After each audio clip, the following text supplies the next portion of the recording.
marking every hole. Keep marking every hole. Keep marking every hole. Yeah.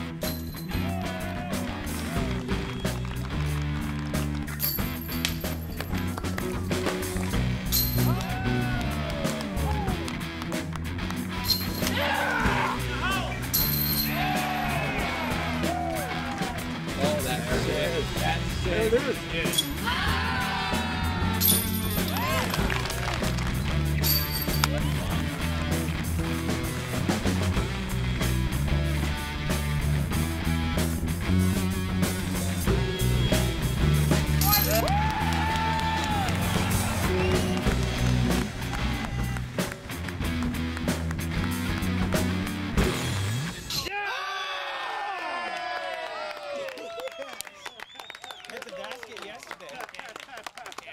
Tell me your name, where you're from. Nate Sexton, Eugene, Oregon. Nice shot, Nate.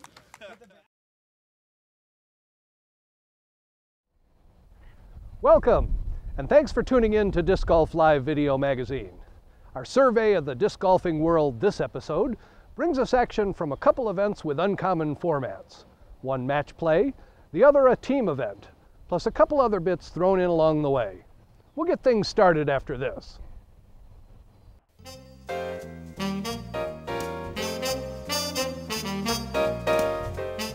Production and distribution of Disc Golf Live is made possible through the generous support of our underwriters. Thanks for your support.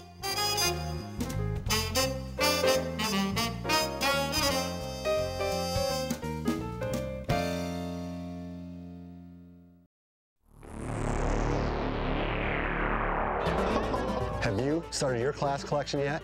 I have. I got all 7. Now that's what we saw at the room. Clash DVD. Start your collection today. I've got mine. It's that easy. He's looking at a turbo. It tends to go in a lot. Clash DVD. Have you started your collection? I have mine. That's got a chance. Clash DVD. Have you started your collection? I got mine. Match play is the tournament format in our first story of this show, which features action from the 2011 Players' Cup. Let's take a look.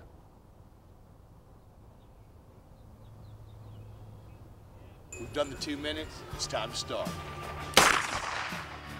Start! Woo!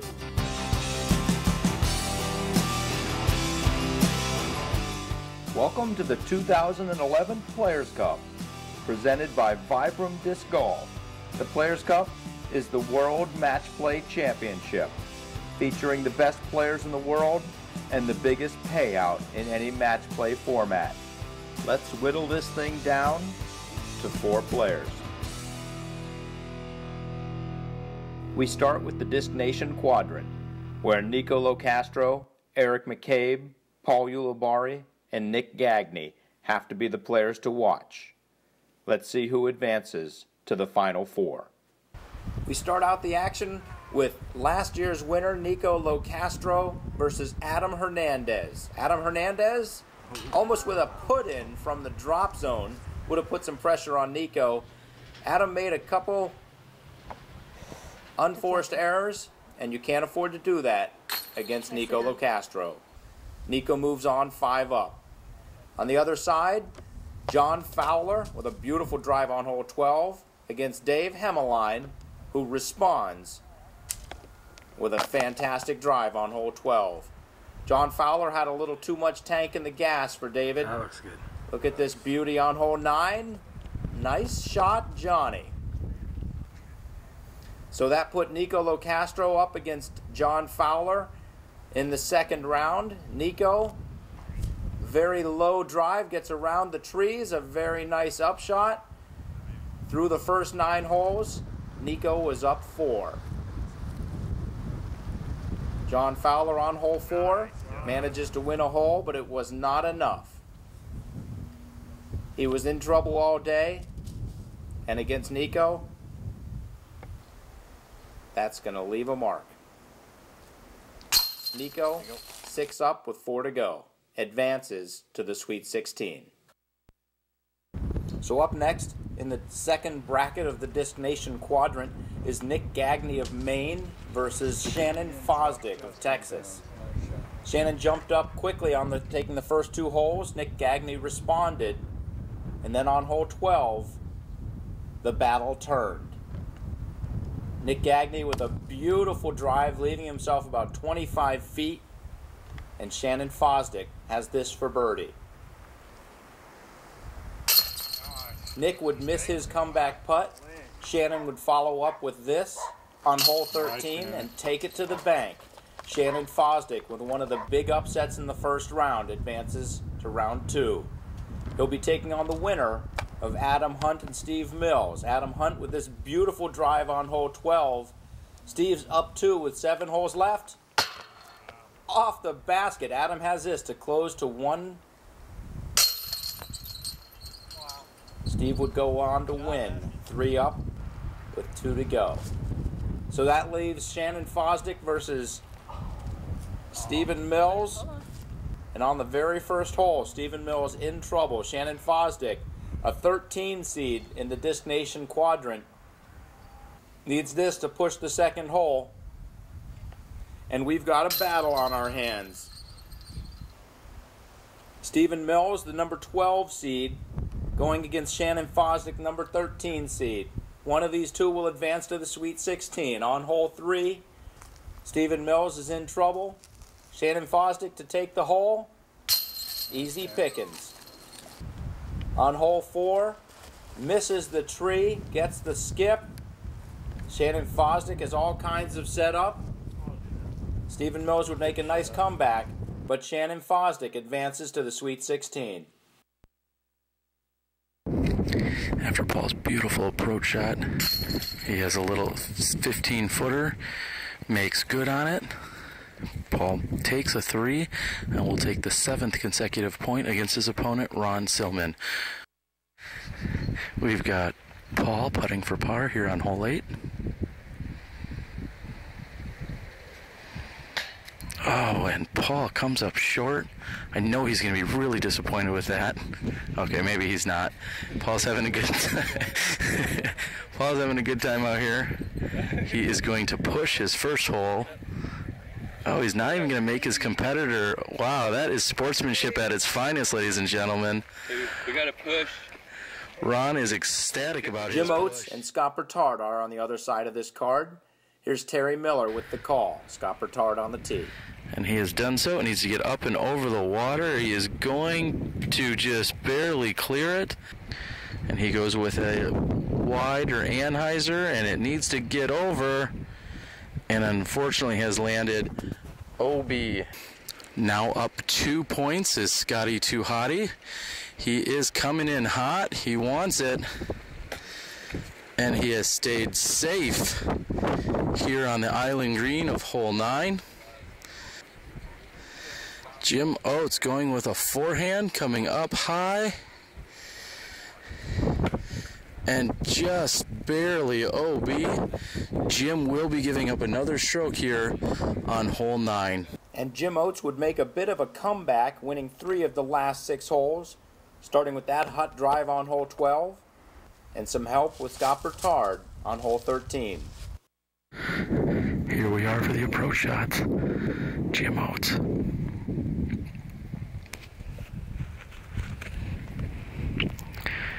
Jim Oates has thrown it slightly wide. He's going to need a little help. It looks like he's landed. That's out? He's questioning if it is OB. This is the first round. Bertard. And these guys care. Every shot matters.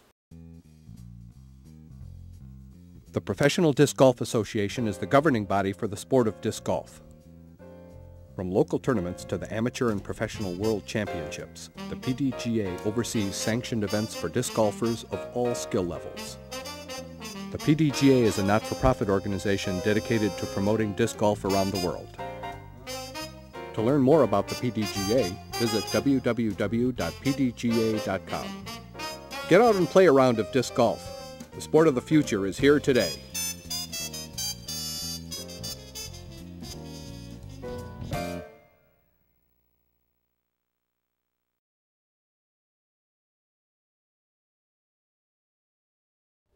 Team play is what sets our next feature apart from the pack.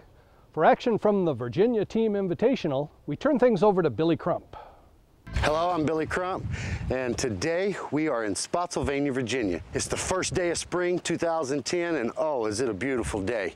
We're over at Hawk Hollow, a magnificent course. What we're going to do this afternoon is we're going to follow a powerhouse group, and this is a little different over here. This is match play. Two of our teams, Rattle, as well as the Cowbell team from Charlotte, your defending champions, are 2-0. Now, the way you get a point is there's 9 players on each team, and if you can win 5 of those 9 matches, everybody plays a seed, 1 through 4 in the pros. You've got 2 masters, you've got 2 advanced, and you've got a female. And if you can come out 5 out of those 9, you acquire 1 point. Team Rattle right now has 2 points, the most you can have after 2 matches, and the defending champions, the Cowbells from Charlotte, also have 2 points. Now, we have 4 players in this group. We'll have Justin Jernigan, who's 2-0 today, against Ronnie Turner from Pennsylvania. Ronnie started out 0-2, but Ronnie can throw it a country mile, and that's what you need out here. In the next pairing, we'll have Michael Johansson, our star out of Charlotte, against Jeb. And Jeb's out of the Greenville area, played really well at the Am Worlds a few years ago. He almost won. Now he's stepping up pro, and he's the 1 seed for Greenville. So we're going to have a good round this afternoon. It's a 12-hole match, and we'll show you what happens. This is the VTI in Spotsylvania, baby. We've got Michael Johansson on the tee. Looks like he and Jeb Bryan are going to be going head-to-head. This is the shortest hole in the course. Straight downhill, creek behind it. Mike's got that up high. That needs to crash something. He stays clean. Oh, he stops nice, though. He's going to be inside the circle. Pretty good little putt there. Try to get him off to a good start. This is straight up match play. And here's Jeb Bryant out of Greenville.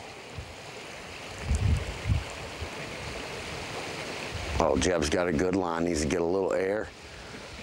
And he's come up just a little short. That's going to be a tough little putt, but first hole of this match.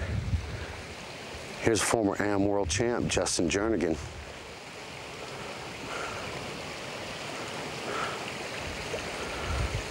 That's drifting on him. Oh, explosion, and the door's open for Ronnie Turner. Ronnie throws it a country mile. He probably was not expecting to get a point right here in this tunnel hole, but he's got the opportunity.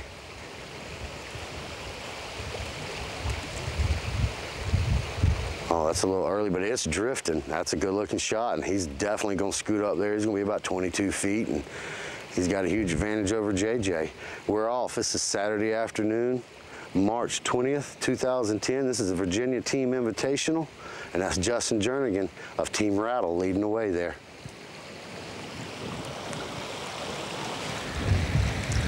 All right, we got Justin setting up here. Justin's probably every bit of 75 feet away. Now, if he's got an angle, there's no reason not to go for this, even though the water's behind it. This is straight up match play, and strokes do not matter. Well, that's a good looking bid. Oh, just a little right. He is going to force Ronnie Turner to make his putt. We'll see if we can get in position and how they finish this hole.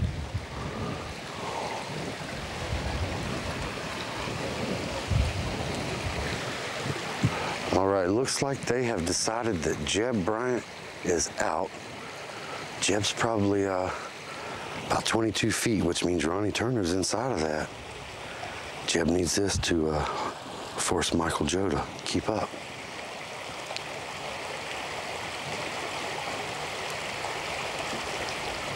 Oh, just butter on a hot roll as he just pures it right in. That's a good start.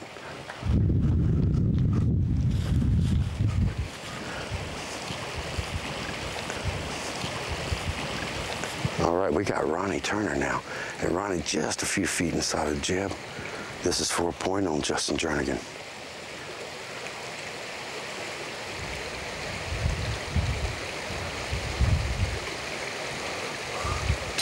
Oh, and that's pure. Ronnie will take the lead right now on Justin. He'll probably pick that disc up for him, meet him at the next tee pad. Now Michael Joe, little wind, going to pick up on Michael Joe. He needs this to keep up with Jeb.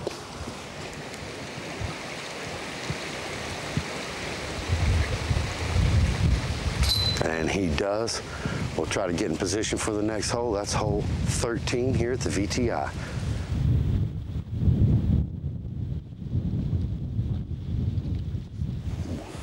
All right, we are here. This is hole number 14, 435 feet. That's Michael Johansson. Oh, that's a good looking shot. He's penetrated up right to the edge of the woods. He's gonna have just an easy chip for his up and down. If not, maybe a putt. Really putting the pressure on Jeb Bryant.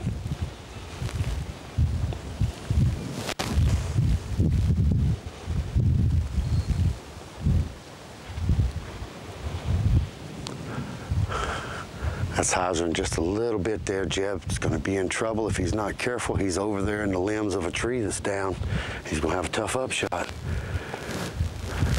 I told you this boy could throw a country mile. You guys just watch this. This is Ronnie Turner. He's out of the Pennsylvania, Maryland area, and he is something special. Oh, he's ripped that. He's up in there. He's past Michael Joe. He's up in the edge of the woods, and I don't think he got a good one that time. A former Am World champion, buddy of mine, Justin Jernigan, 2-0 today, looking to keep up with Ronnie Turner.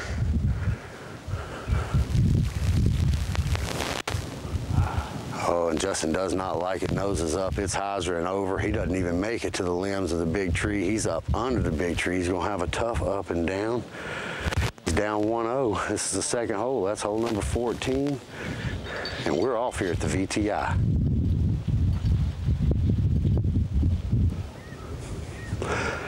All right, JJ, a limb of that tree is going to be in his way. He's not much more than 100 feet, but, you know, he's got some footing problem. He's got a limb there. And he just wants to penetrate the woods. This basket's only about maybe 25 feet past the wood line. So if he can just penetrate, he'll be okay. And he's taking his drop there, which he is entitled to out here. You get 2 meters from the barbed wire out here. And that tree came through the barbed wire, so he's gonna take his 2 meters from the barbed wire, maybe get him away from that limb a little bit. And here's Justin Jernigan. He needs this to keep up because Ronnie Turner's got a putt.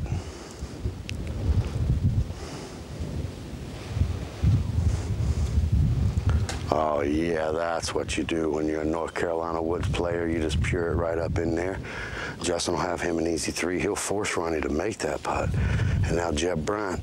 Jeb's got a limb that's sort of kind of going to be in his way. He's just going to decide how he wants to go about it. He's only about 75 feet away.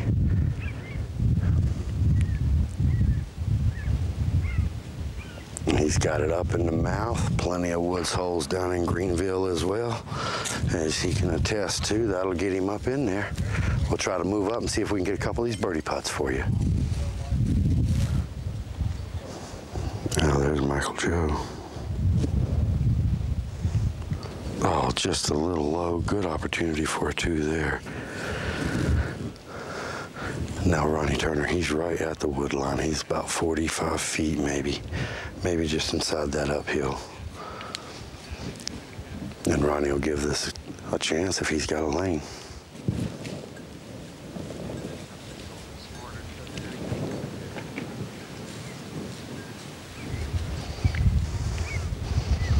Well, Ronnie must not have much of a lane. He's forced to go to his knee.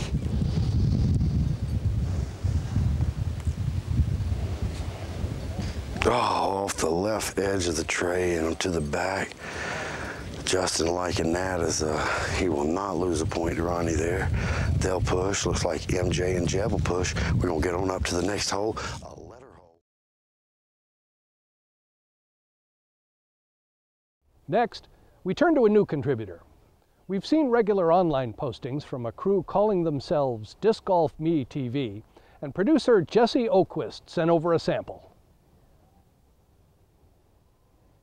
Hi, I'm Paul Uleberry, and you're watching DiscGolf.me TV.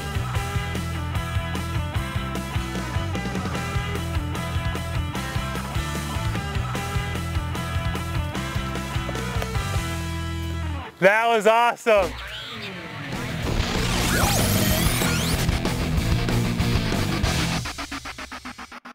head to Santa Cruz, California, the land of beautiful coastlines, redwood forests, and De La Viega Disc Golf Course, the home of the Steady Ed Masters Cup in honor of Ed Hedrick, the inventor of the Frisbee, disc golf, and the DGA, which sponsors the staple tournament. Paul Macbeth arrives early to get warmed up. Sarah Hokum sinks her practice putt. Ken Climo, Philo, and Linda Young arrive in good spirits. Val Jenkins looks warm and ready for action. Nate Doss and Nico greet each other as they warm up. Russ Jacobson catches an early roundup on the tournament specifics. Watch Will Schusterick on hole 1 as he hits the gap and skips his disc like a stone on a smooth lake landing 10 feet from the basket. Greg Barsby follows Will's lead and lands 20 feet away. Sharon Jenkins releases a great shot on hole 6 and catches a friendly airlift. Don Smith goes right of the pole, drops below an overhanging branch, and skips to 30 feet from the basket. Paul Ulibarri sizes up and sinks his 35-foot putt on hole 3. On I-5, David Fellberg unleashes a laser and fades his shot into a narrow gap with some monster skips. Nico LaCastro floats his mid-range to the left of the tree and lets the hill do the rest of the work. Jesse told Avery Jenkins to aim for him on hole 25. And it looks like Avery took him up on his offer. Late in the round, Cale LaVisca hit an early tree on his drive, leaving him over 100 feet from the basket. But for Cale, anything around 100 feet is practically a pickup. And he proved it with this shot. At the end of the first day, Nate Doss, Will Schusterick, and Eric McCabe were in a three-way tie for first place at 10 strokes under, with Paul Macbeth down 8 strokes. Day 2 saw Doss and Macbeth pull ahead with consistent drives and clutch putting. Will's putts hit more metal than an episode of Headbangers Ball, but many of them did not hold. The day was also up and down for Eric McCabe, but watch his beautiful 50-foot putt from the coarse limbs of an evergreen. Day 3, all the competitors' rounds improved from Saturday's rounds, but no one could keep up with Paul Macbeth. He shot a 13 down on the final 27 holes, pulling away from the rest and claiming the Steady Ed Masters Cup Open Trophy. Sarah Hokum was the winner of the Open Women's Division, and Jonathan Baldwin won the Masters Division after a playoff with Patrick Brown. Also, congratulations go out to the Jenkins family for their being added to the Steady Ed Trophy for their tireless efforts promoting the sport of disc golf. Let's take a deeper look at Ed Hedrick through the words of those who were dear to this legend.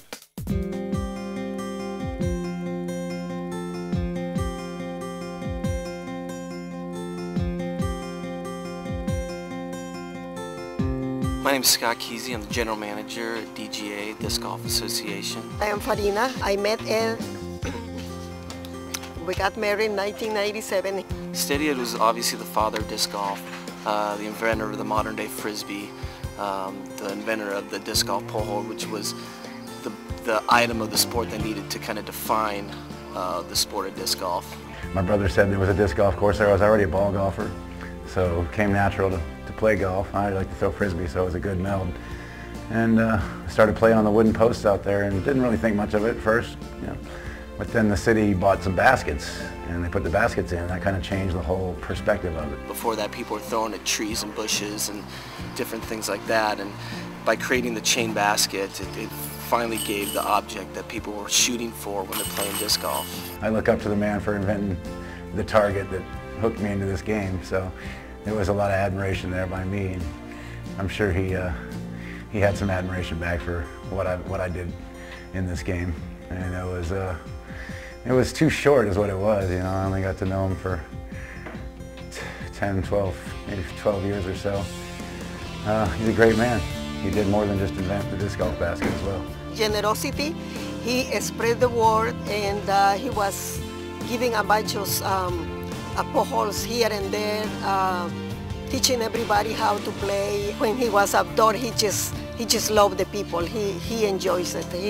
He just loved to be surrounded with disc golfers. And his involvement in naming the Masters Cup after him was kind of a no-brainer.